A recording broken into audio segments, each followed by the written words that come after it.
Փաշինեն ոչ մի դեպքում։ Ես 8 տարի է իր դեմ պայքարում եմ, իր քայլերի դեմ։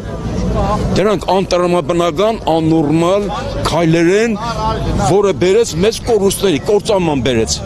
Արցախի կորուստ եւ այլն եւ այլն։ Սիրում եմ, սրտիկներ է ուղարկում, թոշակներ է բարձրացրել ի վերջո, առողջապահական ապահովագրության այդ անվճար ծրագիրն է առաջ բերել։ Ասեմ,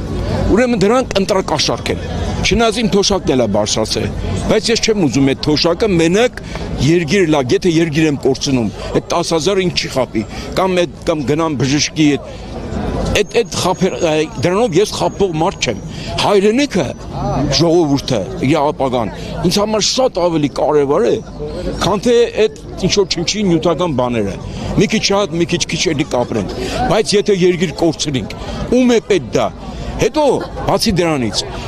հենց ընտրությունները, որ վերջանա ընտրությունները, Նիկոլը մեր կաշկինա քերթելու, բառից բուն իմաստով, սա հետաբերելու ու տանելու է մեզ թուրքացման։ Այս ամենագլխավոր վտանգը թուրքացումն է։ Այս ներքին հարցերը տանելի են, կարելի է տանել, բայց որ երգիրը եւ ժողովրդին թուրքացմանն է տանում աստիճանաբար, քանի որ ինքը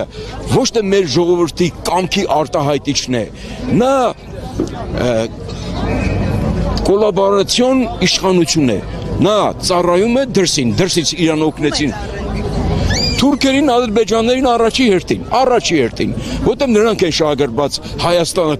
ծամեր կուլ տալ, վերացնել, որպեսզի իրանց այդ միանան, տարածքը ընդհանուր տարածք դառնա, ու դա շատ հեշտ լինող բան է։ Այս մեր ժողովուրդը չի պատկերացնում ինչա գալու իր գլխին։ Այստեղ որ մենք կանգնած ենք, թուրքա կանգնելու, եթե